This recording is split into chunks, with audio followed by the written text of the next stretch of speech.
I want to make it very clear in the beginning, I'm not anti-government.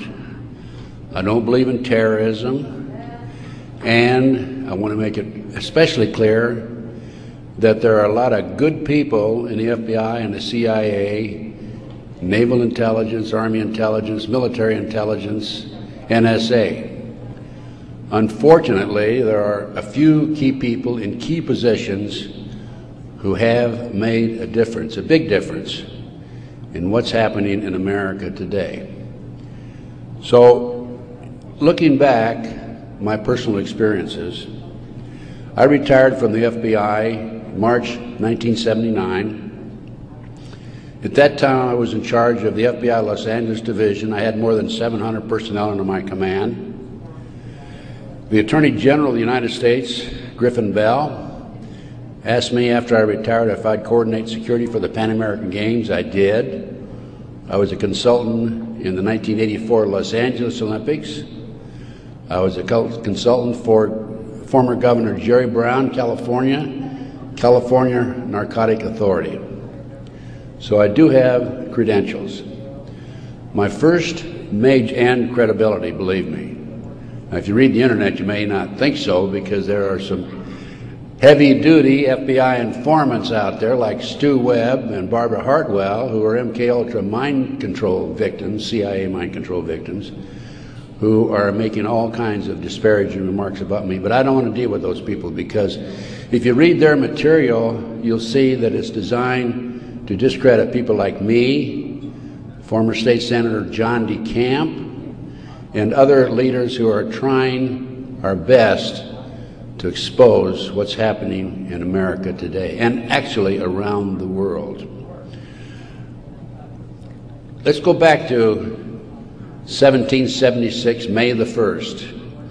Adam Weishoff was commissioned by the Rothschild family to set up the goals to control and take over the world with a one-world government.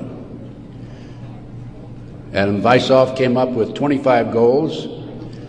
Among these goals were control the press, corrupt the youth through sex and drugs, elect our own people meaning the Illuminati, to key positions in all levels of the government, city, county, state, and federal. And it goes on. The final goal was to take over the world, the one world government. Information is very well documented by William Guy Carr in his magazine, his book, Pawns in the Game. When I retired, I had no idea what was going on. I had no idea about the Illuminati. I had no idea about Adam Weishoff. However, my first major investigation when I returned from Puerto Rico was a Dr. Jeffrey R. McDonald case. He's a former Green Beret doctor who was convicted of murdering his wife and 2 children at Fort Bragg, February 17, 1970. He'd been tried and convicted and sentenced to 3 consecutive life sentences. I was asked by the defense team to investigate the case because they claimed that Dr. McDonald was innocent. I said I would, but if I learned that he murdered his wife and 2 children, I would discontinue my investigation, no longer become involved. I want you to know I'm still working for Dr. McDonald. He is an innocent man. Now, once I became involved in the case, I had to read everything, and I learned that evidence was lost, evidence was stolen, evidence was altered. An FBI agent, Paul Stombaugh, lied before the grand jury. And most important of all, Colette, the wife, had skin where she had fought off the assailants under her fingernails. That skin was handed over to William F. Ivory, the chief investigator for the Army, and it has disappeared. 10 months into the case, October 25, 1980, I, through a series of circumstances, I don't have time to go into the details now, obtained a signed confession from one Helena Stokely. I had 3 sessions with her, 10 days each, total of 30 days. Helena told me that Dr. McDonald did not commit those crimes, that they were committed by her satanic cult group. And I said to myself, what's this all about? I don't know anything about Satanism. I read about it in the Bible, of course, and that's about it. But as I delved into the case, I learned that drugs from Southeast Asia were being flown into the United States to various military bases in plastic bags in the bodies of the dead GIs. I further learned from Helena that her satanic cult group was involved in distributing these drugs up and down the East Coast. They were mad at Dr. McDonald because he was abusive to the cult members and the GIs who went to the civilian hospital where he was moonlighting for relief of some sort. So they went in and attacked him that night. There were a total of 7 involved in the crime. She named them all for me. Right now, today, I know where some of them are located. But to further check and document this, I went to the UCLA library, and I found out, in fact, in the Time magazine, January 1, 1973, there was an article about bringing drugs in plastic bags in the body cavities of dead GIs. There was no question in my mind Helena was telling the truth. I gave her a polygraph test, and she passed. I had her examined by a psychiatrist, and she passed. And as a matter of fact, the government themselves had given her a polygraph examination early in their investigation before I entered the case. And Byzantine, the Army polygraph operator, said that she thought that she was telling the truth. She thought she was there that night. Now, the most recent series of events in the McDonald case, now I'm telling you a little bit about the McDonald case because that's what woke me up as to what was going on. It was after that I started researching and went back and found out about the Illuminati. Illuminati/Satanism. It was after that I learned considerable more about what was going on. And the most recent information, Dr. McDonald, who's been in the penitentiary for some 25 or 26 years now, appeared before a parole board just 2 days ago, his first that he's ever appeared before a parole board. And the reason he had never appeared before is because, in his opinion, had he appeared before, it would be an admission of guilt. In this particular instance, he still claimed he was innocent, but he did appear before the board because he's a newlywed individual with a woman named Kathy. And of course, if you read the papers in the last 2 days, his parole was turned down, and the parole board made him eligible for another hearing in 15 years. This poor man not only lost his wife and 2 children, he has served 25 years in the penitentiary and another 15 years to go. He's 61 years old. I am still working the case. What are the latest developments on the case? In 1997, the judge, federal judge, agreed to do DNA tests. And they chose 15 individual pieces of evidence to be examined. However, the judge said that when you open the evidence envelopes, only the prosecutor can be present. Well, they opened the evidence envelopes. The prosecutor did. How many do you think were empty? 5. 5 evidence envelopes were empty. The skin under Colette's fingernails would have established Dr. McDonald's innocence alone. Now we have DNA authorized in 1997. Here we are in 2005. They still have not completed the DNA test. From the McDonald case, the next case I worked of a major consequence was the McMartin preschool case in Manhattan Beach, California. The children there claimed there were tunnels under the school They were taken into the tunnels and through the tunnels up into the trap door of a bathroom in a triplex next door, placed in automobiles, and prostituted in the community. These are 2, 3, and 4-year-old children before they entered kindergarten. In addition, the children claimed that they were flown into the mountains where they were involved with adults in robes, black robes, chanting, candles. They talked about the brown babies who were cut up, actually sacrificed. And in checking into this and researching this, of course, this was obviously a satanic ceremony.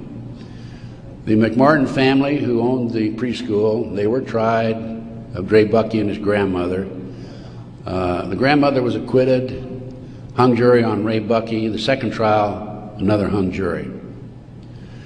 I had an opportunity in 1990 to gain control of the school.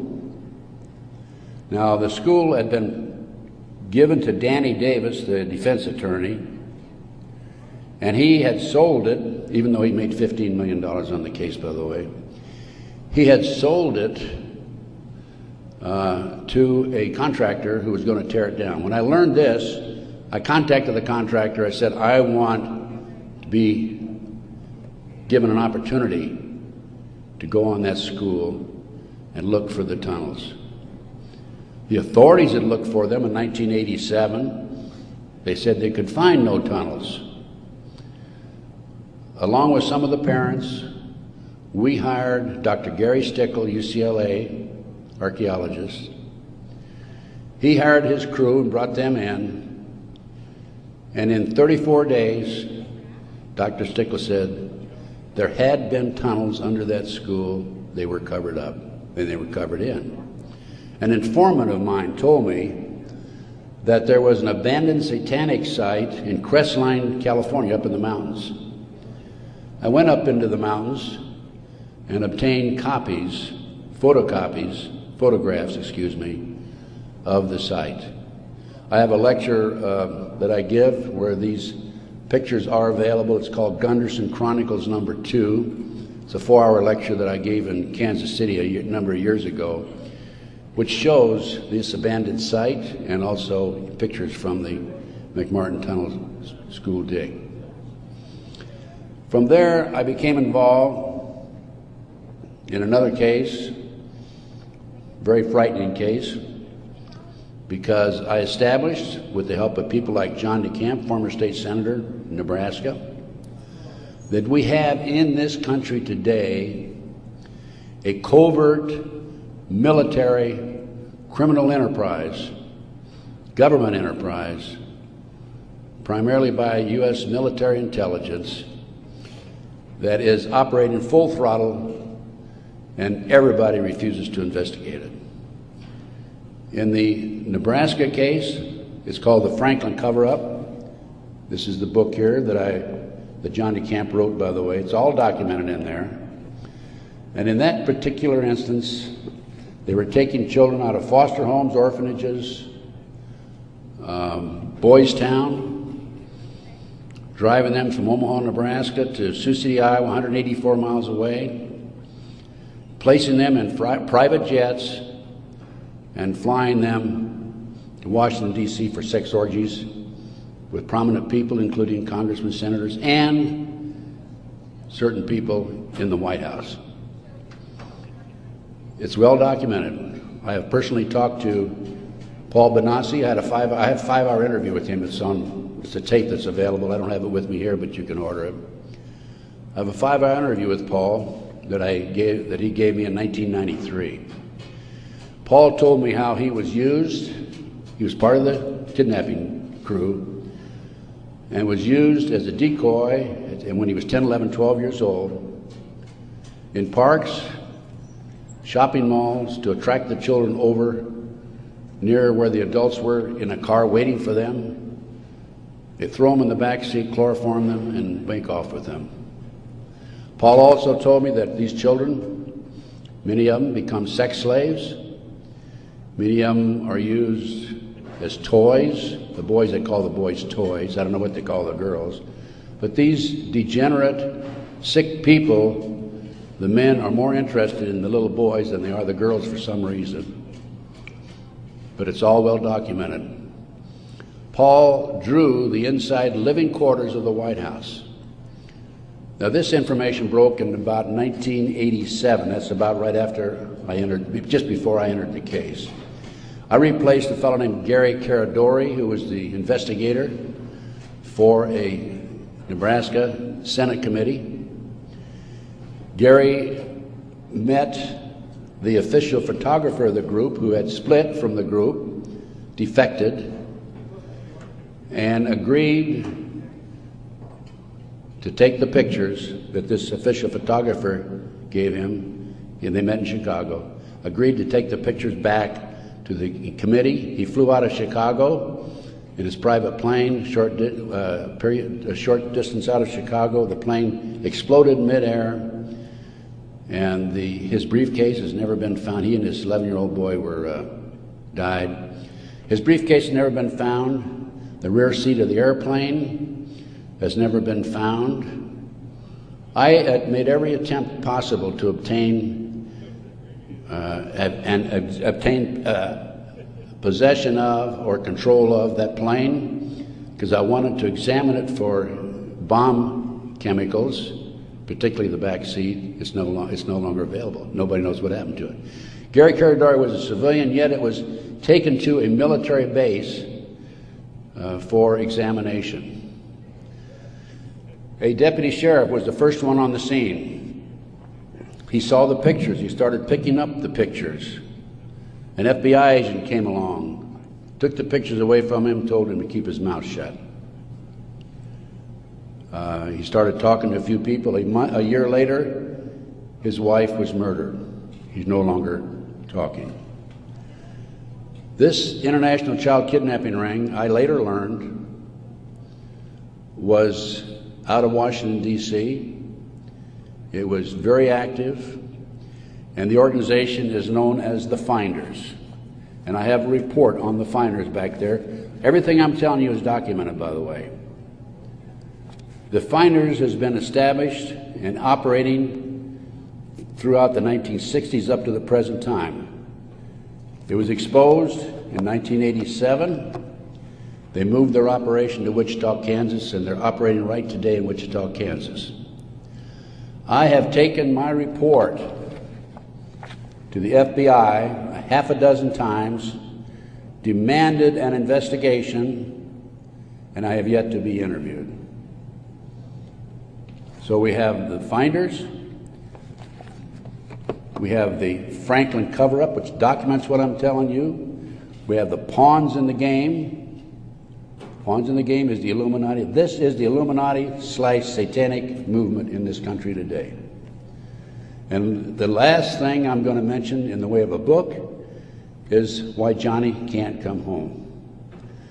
Johnny Gosch was, September the 5th, 1982, a newspaper boy on a Sunday, and he was about to deliver his newspapers in West Des Moines, Iowa.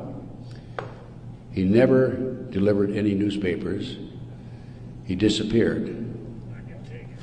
The mother, Noreen Gosch, was dumbfounded, didn't know what happened, demanded an investigation of the FBI and by the West Des Moines Police Department. The chief of police in West Des Moines said to her, even though he's disappeared, we do not have any witnesses who saw him being grabbed and placed in a car or being taken control of. So we're not going to investigate it. The FBI used the same premise. They refused to investigate it. Now, I've been involved in kidnappings in the FBI, and I can tell you that it's automatic within 24 hours, at the end of 24 hours, that we had to go in my day, this was back in the 50s, 60s, and 70s, we had to go in and start investigating the case after they've disappeared for 24 hours.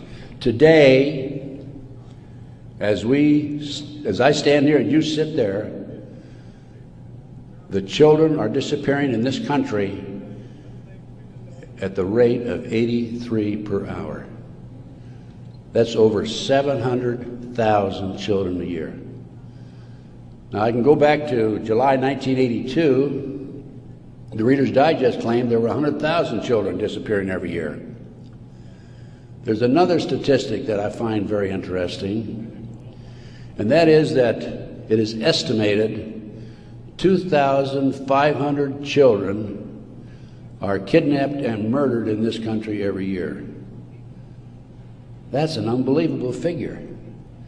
Yet, the FBI refuses to investigate it. Now, after the Nebraska case, and part of the Nebraska case, most recently, we have a young man named Jeff Gannon, who has appeared in the White House using a fraudulent press pass. This has happened within the last month.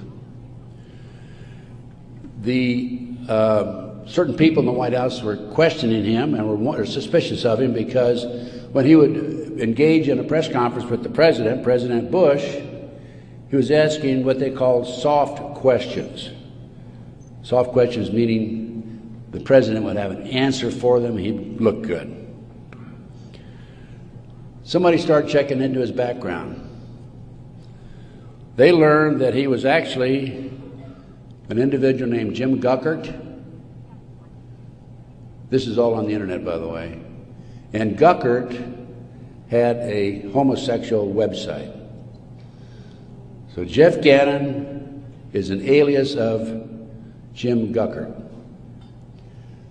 Now his picture appeared in the internet, and he is believed to be Johnny Gosch, who was kidnapped September 5, 1982. The mother, Noreen Gosch, who wrote this book, Why Johnny Can't Come Home, I have a 2-hour interview with her on video, available again if you want to check my order blank. She did not sit still for this. Can you imagine if the 83 mothers of children who disappear every hour would do what Noreen Gosch has done? We wouldn't have this problem today. She went to the FBI, demanded an investigation. They refused to investigate. The police refused to investigate because the case tied into the Franklin cover-up. Some of our top politicians in the country, leading businessmen, Harold Anderson was identified by the children, past publisher of the Omaha World Herald. The head of the Nebraska Forestry Service was identified by these children. There 80 children came forward in this Nebraska case. And it goes, as I said, right up to the White House. In 1987, according to Paul Benassi, he was furnishing toys, or little boys, young boys, to the sick people, certain sick individuals, in the White House itself. I have the names of some of these people. No need to mention it here. Some of them are mentioned in the Franklin cover-up. But it does appear that Jeff Gannon is, in fact, Johnny Gosch. Noreen Gosch, the mother, has looked at the pictures. She believes it's Johnny Gosch because he has a scar on his right cheek about the size of a nickel. It's white. Gannon has a scar there also. Little Johnny Gosch had a birthmark on his left chest about 8 inches long. From looking at pictures of Jeff Gannon on the internet, it appears that he had a birthmark at one time, and there's been an attempt to erase it. I personally talked to one of the youngsters who was involved in this network. I've talked to several of them. And he assures me that Jeff Gannon is, in fact, Johnny Gosch. Well, how did Johnny Gosch get from West Des Moines, Iowa, 12 years old, all the way with a phony press pass into the White House as of a few weeks ago? Well, what happened to Johnny is that he was transported from West Des Moines, Iowa to Sioux City. He was placed on a farm for 3 weeks, sexually molested. He was taken to the mountains in Colorado, placed in a cage in a house of some sort, or a cabin. And then later, he was used as a sex slave. They didn't kill him, they didn't sacrifice him, although a number of these kids are sacrificed in satanic ceremonies. Now, he escaped with another young man. They stole a car. And in 1997, Johnny knocked on his mother's door at 2:30 in the morning, Noreen Gosh, and said he wanted to talk to her. He was there with another young boy. He came in, he told Noreen, he says, "Mother, I was kidnapped. I've been placed in a covert military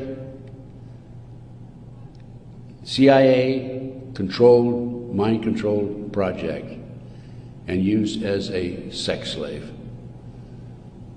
He said, "I can't come forward at this time because they will kill me." And then he left.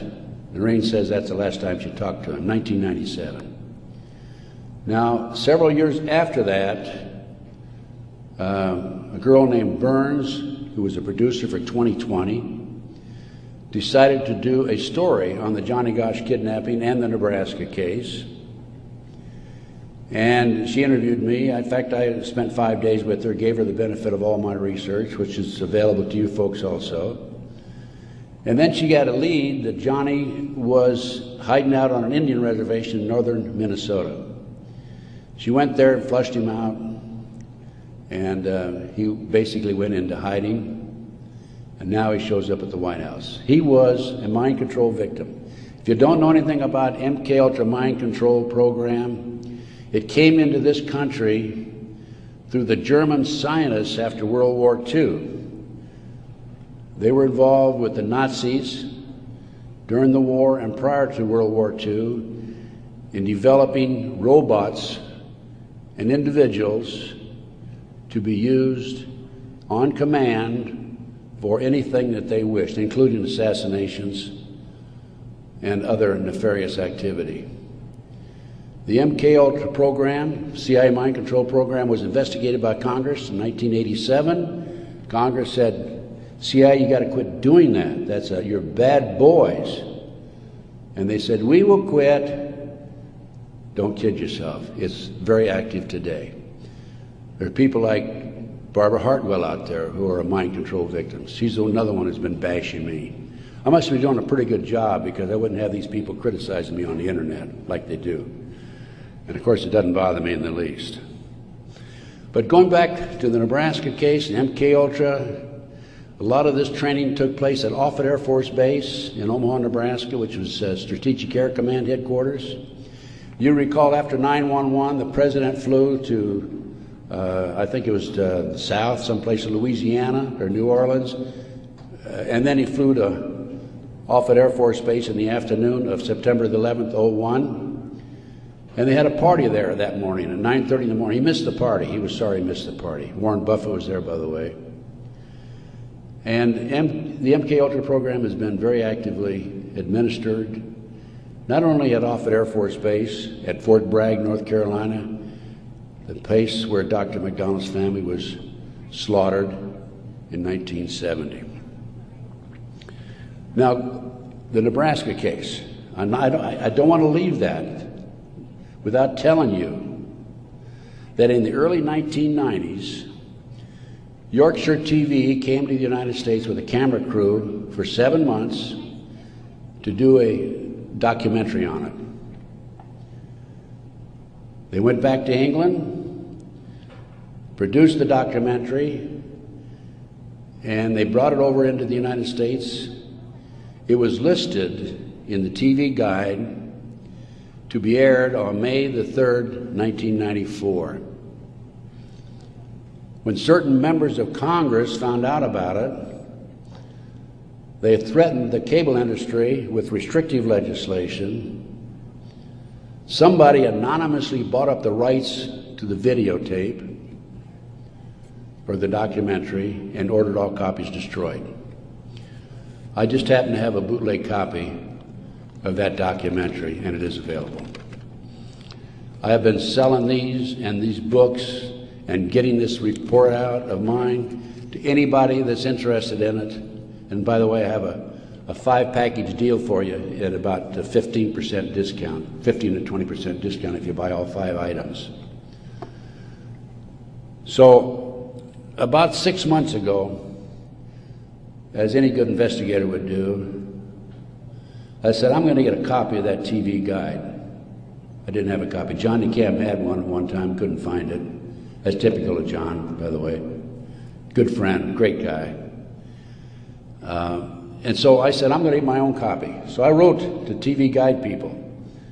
And I received a copy of the TV Guide for May 3rd, 1994. 10 p.m. Discovery Channel. It's not listed. A nature show is listed instead on the new reprinted edition. I'm not going to be outfoxed by these people. I went to the Los Angeles Times TV log. It's listed, Conspiracy of Silence. I called a friend of mine in Philadelphia, and I said, check the TV log for the Philadelphia Inquirer. Conspiracy of Silence is listed in the Philadelphia Inquirer. The power of the press. They changed and reprinted the whole TV guide. It never has been shown publicly in the United States, and I doubt if it ever will be shown publicly. But as I said, it is available to you. Now, that's not the end of the story for me, because I am continuously probing, continuously working, continuously talking to various sources and putting it on paper and documenting and getting the word out.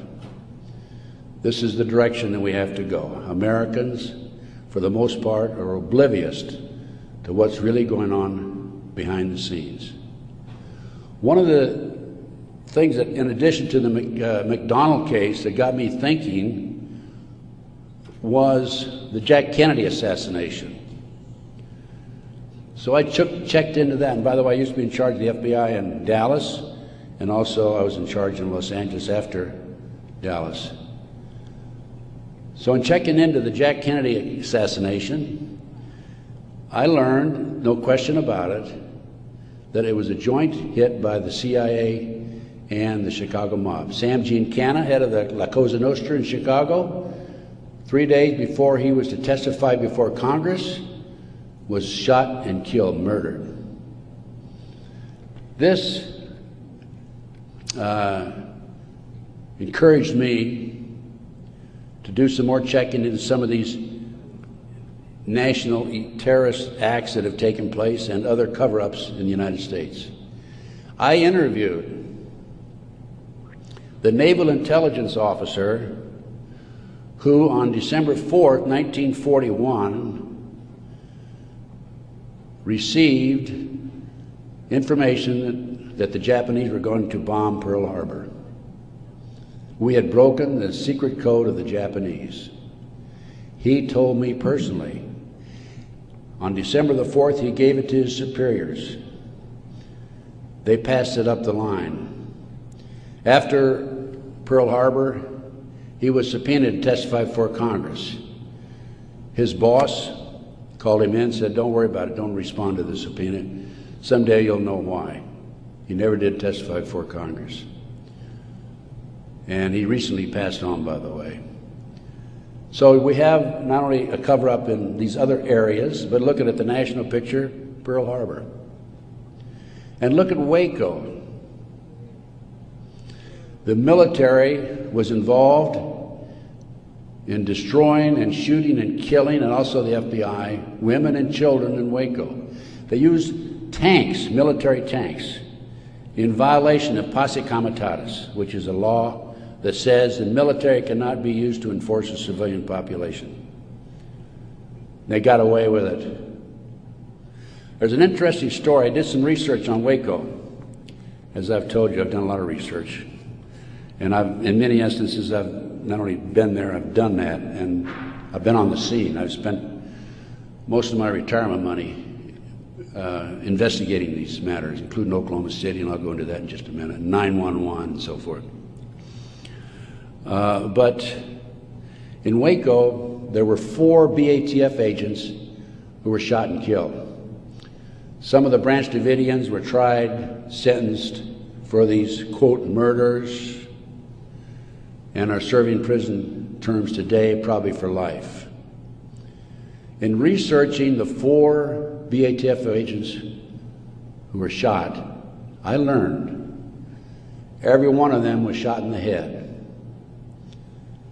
Now, for those of you who have been in the military, that's a sniper shot, no question about it.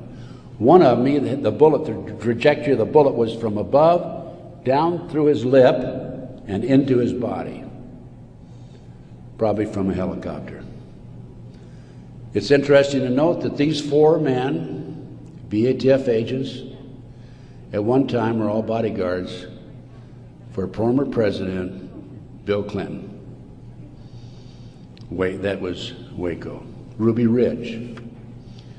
Randy Weaver was set up by a BATF, Bureau of Alcohol, Tobacco, and Firearms, informant.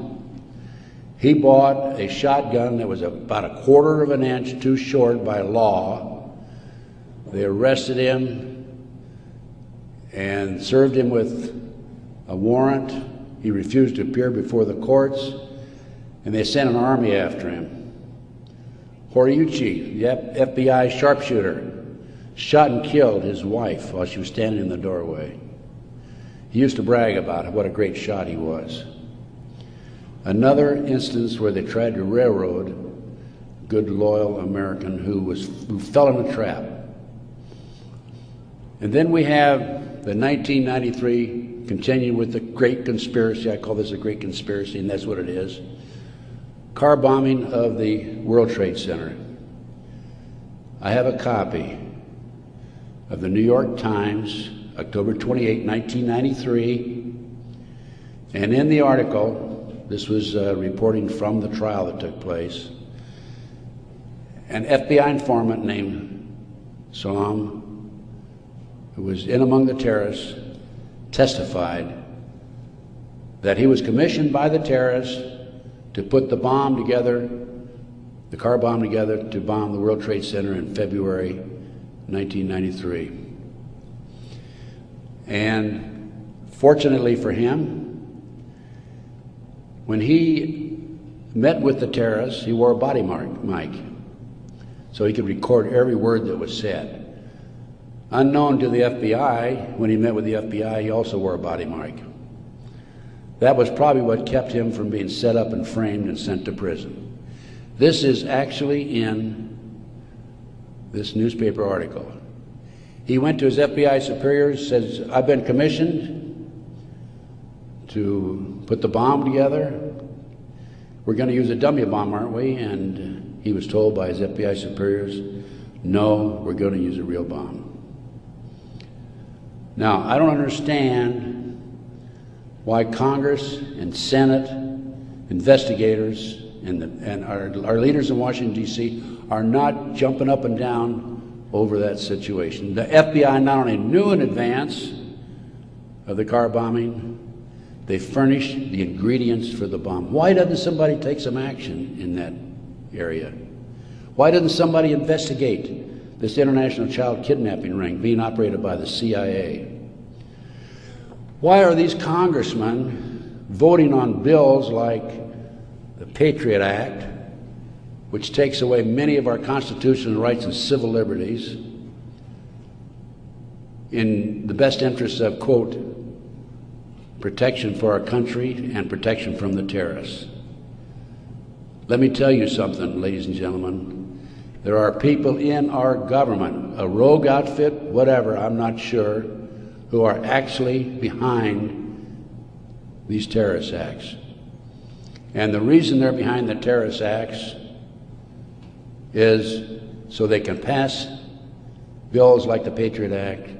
And the reason the congressmen and the senators vote for these stupid bills, stupid by our terms and our definition, is because many of them have been set up and framed through sex and drugs. So then we have Oklahoma City, 1995. I personally made 2 trips to Oklahoma City. I investigated Oklahoma City.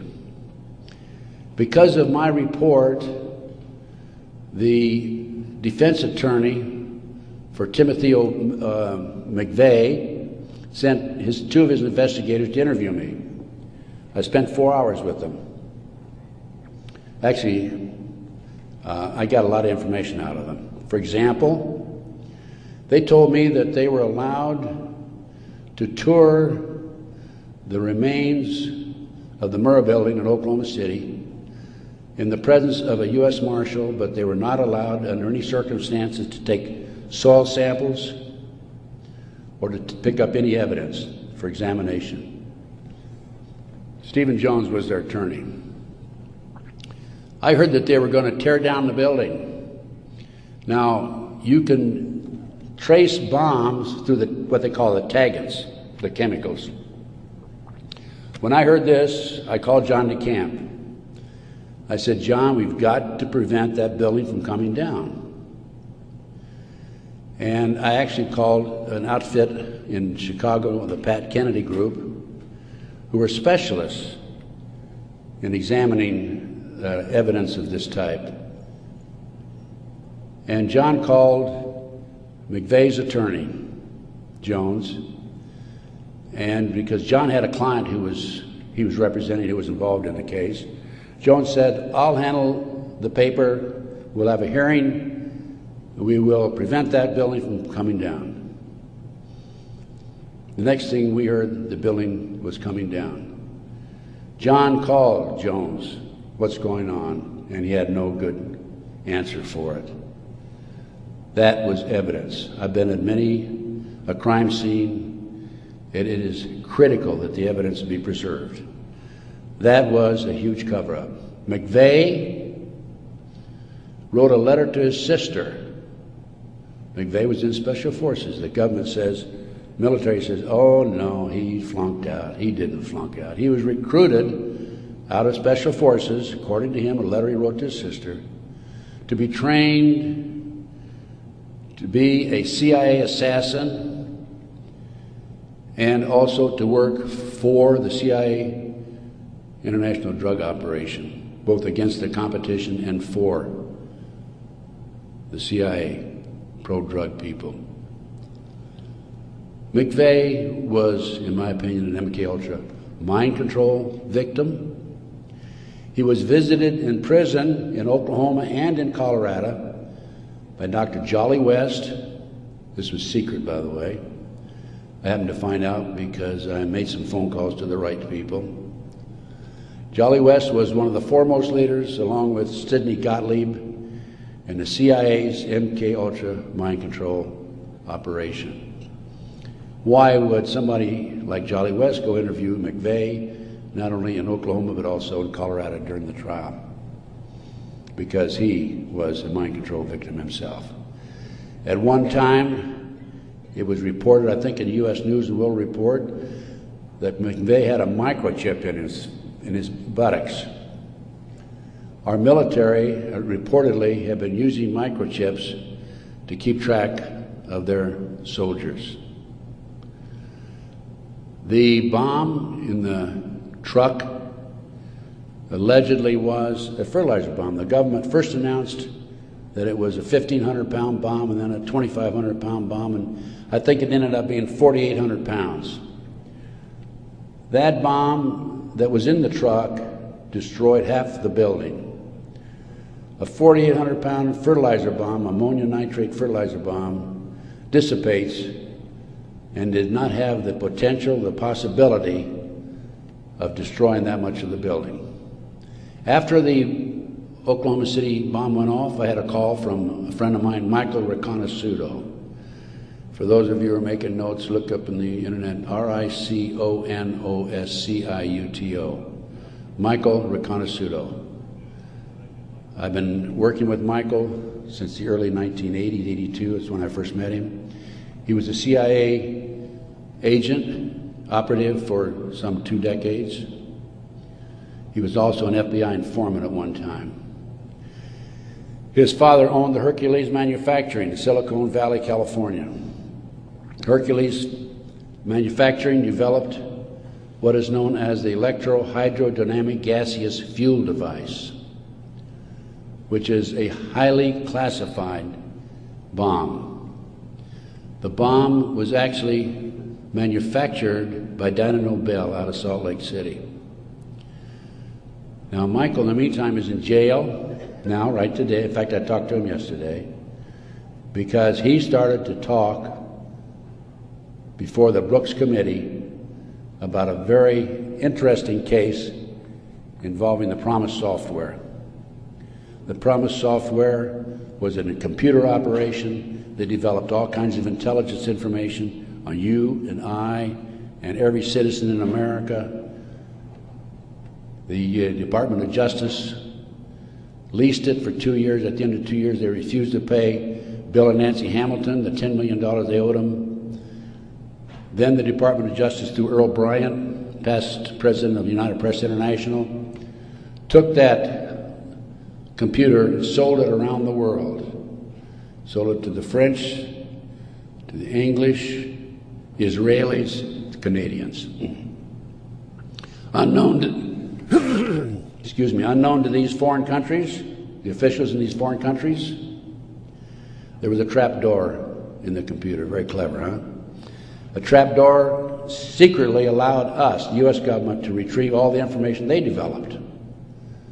Michael Reconnaissance was the CIA agent who developed the trap door in the Promise software computer. And when Congress started to investigate it in the late 1980s, they called on Michael, and we want you to testify. Michael received a threatening phone call 2 weeks before he was to testify. He claimed from a fellow named Vietnix, Peter Vietnix, U.S. Department of Justice, if you testify, you'll be sorry. Michael testified anyway. A few weeks later, was arrested for drugs, is now serving a 30-year prison sentence because he dared to expose these nefarious activities by this rogue criminal enterprise operating within the confines of the U.S. government. I got off a little I gave you a little background on Michael. Going back to Oklahoma City now, I want you to understand who Michael is. He's not some guy walking down the street with a grocery basket looking for a recycling center, okay? He has credibility. Now, Michael called me right after the Oklahoma City bomb went off, and he said, Ted, he called from prison, by the way, that's my bomb, meaning that Hercules developed it. That was not an ammonium nitrate bomb. Now, when that bomb was tested in 1982, I happened to be with a group of intelligence agents in Palm Springs waiting for the results of that test. It was tested in Area 51. It was underestimated because the power, it was so powerful that 2 of the technicians died. They underestimated the strength of it. This, I'll call it a barometric bomb. This barometric bomb, according to Michael, was what was in the car, not a fertilizer bomb. I have an Oklahoma City report on that. So what did I do as an investigator? Well, I went to the Pickaninny Arsenal in New Jersey, and I gave him the contract number, which I obtained through a science magazine. One of my associates actually did the research on that.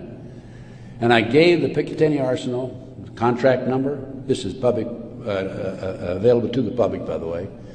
And the Picatinny Arsenal came back and said there's no such contract here, even though I had the contract number. By the way, that's documented in my report. And I went to Dyna Nobel, who I knew manufactured it, and they didn't even bother to respond. It's interesting to note that a Dyna Nobel expert witness testified at the grand jury when they indicted McVeigh. In September of 1995, some 5 or 6 months after the 19th of April, 1995, Oklahoma City, in September, there was a I lost my train of thought there for a minute. Oh, there was an article in Fireman's Magazine. It was written by the editor of Fireman's Magazine. The information was obtained from the Oklahoma City Fire Department. And in that article, again, that's in my report, in that article, it states that 4 unexploded devices were taken out of the building. When people were in the building after the bombing, dying, they discontinued the rescue efforts for some 5 hours while they carried out a bunch of government files, men in blue suits of some sort, sweatsuits. So what I'm telling you is, Oklahoma City was perpetrated by certainly people other than McVeigh and Nichols, and now Roger Moore, if you read the paper recently, the gun dealer who claims that he was robbed of his guns in Arkansas and that money was used to finance the Oklahoma City bombing. Roger Moore has been accused by Terry Nichols of being involved in it. Roger Moore denies it. Roger Moore, at the time of the Oklahoma City bombing, was an FBI informant. I had an inside investigator in Oklahoma City tell me that there were at least 11 other individuals involved in Oklahoma City. Okay, that brings us up. We've gone through Pearl Harbor, Waco, Ruby Ridge, car bombing 93, Oklahoma City 95. That brings us up to 9/11. As I said, Michael's in prison. I'm his, quote, investigator of record, which means I'm like an attorney. I should have access to him on a regular basis. I represent this man. For a year prior to 9/11, actually a year and a half, I tried to get in and see Michael. He was in prison in northern Pennsylvania. I was in the Philadelphia area. The Bureau of Prisons would not allow me to see him. I finally was able to talk to Michael in January 2003. I flew to the East Coast, spent 3 days with him. Michael told me that he had developed information from among his contacts in advance of 9/11 that they were going involved in using missiles, airplane missiles, and they were going involved in skyjackings. They were training Arab terrorists, and also he knew the identity of the person in the United States, an Arab who lived in Paterson, New Jersey, who was the leader of terrorist activity by the Arabs in this country. Now, Michael had this information because, you're saying, how can Michael develop this information being in prison? Because I met with Osama bin Laden, along with Michael, and along with the State Department representative in the spring of 1986. At that time, I was contacted by a former top Ronnie Reagan official who said, can we help the Afghan rebels? They were our friends then. And I called Michael, I said, what do you think? And he said, let's meet. So there was a fourth fellow there. We didn't know at the time it was Osama bin Laden. Has actually used the name Tim Osman, traveling under a Turkish passport. But because of Michael, I passed the ball to him. I just arranged for the meeting and went on. But Michael traveled all over the world putting this package together to furnish the Afghan rebels with the surface-to-air missiles that defeated the Soviets, really, shot down their helicopters. As a result of this, Michael developed sources inside the Arab world.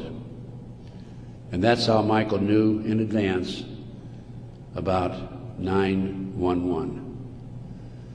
Michael told the FBI on March the 20th, 2001, about this plan to use skyjack airplanes and use them as missiles.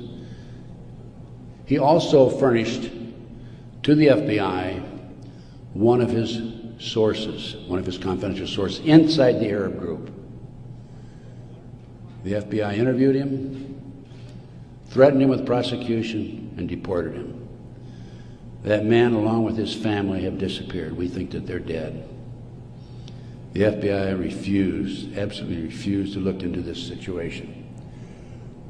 More shocking is that Michael had the names of the people who were obtaining the false names of the people, the Arabs who were obtaining false passports. Had their names. He had the source who could furnish him that information. He told FBI agent Keith Kutry, March 20th, 2001, excuse me. He told Kutry, he says, I'll give you these names, the name of this person who was coordinating the whole project for the Arabs, providing I be given immunity and he be given immunity. Mr. Kutry, in spite of the fact he was armed with this information 6 months prior to 9/11, came back 2 days after 9/11 on the 13th and saw Michael in prison again. He accused Michael of being anti-government, anti-FBI, being a publicity seeker, and so forth, being disloyal. And so Michael, of course, didn't have much to say after that. Michael's still in prison, as I said. But we had this information, the FBI had this information, did nothing with it. Kutry admitted on September the 13th, admitted that the FBI did nothing with it.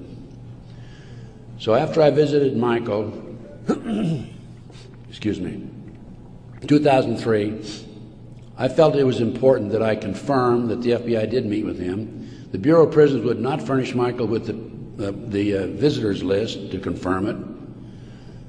And so I started writing letters to the FBI through Senator George Allen. Oh, thank you.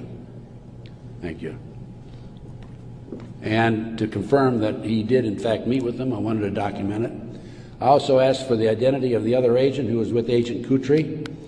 And I had a terrible time. It took me a year and a half writing letters to the FBI to get them to admit that they'd interviewed Michael on March the 20th, 2001. I finally did have that information. That information is available again in one of my reports, my terrorism report that I have in the bag. So that basically brings me up to the present time. I think my time is up. But I feel compelled, as a former FBI agent, I had all this training, and I feel compelled to do everything I can to educate as many fellow Americans as I can as to what's going on behind the scenes. We have been operated and orchestrated primarily by U.S. military intelligence, covert criminal enterprise involving the FBI and the CIA, active in this country today. It's being covered up right from the beginning. They're using FBI informants to set up and frame people. By the way, they tried to frame me on a drug deal back in 1984. It didn't work. The girl that they used to try to frame me contacted me, said, I need to meet with you. We met, she told me the whole story. I took a signed statement from her. Her name is Pam Fawcett. And I said to Pam, Pam, you're working for these people, the DEA and the FBI in Modesto, by the way. She was making phone calls to me. I said, you're working with these people trying to set me up. Why have you, and of course, in the phone calls, she kept saying, trying to get me to make admissions that had knowledge of a felony, and I wouldn't. I said, I don't have any knowledge of that. Or was involved in a felony, actually. I said, Pam, look, you were working with these people for 6 months. They gave you $2,000. You had the run of the FBI office. You had your own coffee cup. Why did you come to me and tell me this now? And I'd helped her, give her a little advice about her 14-year-old son in the interim, you know, talking back and forth as any individual would do who might be able to help. And she said, "Ted, I woke up the other morning and I realized you're the only honest son of a bitch I've talked to in 6 months." Those were her exact words. The FBI not only tried to set me up on a drug deal, I've also been the victim of 4 separate investigations. They tried to set me up on a fraud case in Dallas. And most recently, very frankly, I've been under surveillance, heavy surveillance. I've had illegal entries into my car, into my apartment. There's been attempts to gas me within the last month, and I was able to anticipate it and avoid it. But they don't want people like me out telling the truth. And that's what I'm doing, and I will not stop. I will continue to do so in the future. So that's basically it. I brought you from 1776 to the present time. We went through one conspiracy after another. Brian Gimbel was interviewing Jim Nichols, Terry Nichols' brother, on national TV after the Oklahoma City bombing, by the way. And I had given Jim Nichols my Oklahoma City bombing report. And Jim said to Brian Gimbel, he says, "Have you read Ted Gunderson's Oklahoma City report?" And Gimbel says, "Oh, Ted Gunderson's a conspiracy theorist." I want you to know I'm not a conspiracy theorist. I'm a conspiracy realist. It is there. All you have to do is get your own website, get your own internet, go out. There's a lot of disinformation out there, but you can pick out what's really solid and what's really truthful. And I have 25 years of research on that back table back there. And if you buy any of my reports or this videotape or any of my material, I want you to make a promise that you will make copies and distribute it far and wide. We need to wake up America. Right now, let me emphasize again, I'm not anti-American. I don't believe in violence. I believe in change through legal means. But we need to wake up an apathetic, sleeping society that is active in America today. And this not only ties into MK Ultra, CIA, it ties into Satanism. There are approximately 4 million practicing Satanists in America today involved in the Nebraska case. And I can go on about satanic cults for another hour, but I think my time is almost up. I might mention that, speaking of Satanism, there are between 50 and 60,000 human sacrifices, according to 3 different sources, in this country every year. The satanic cults operate secretly. The satanic cults are, along with our covert criminal enterprise within the government, a serious threat to our society. And I thank you very much.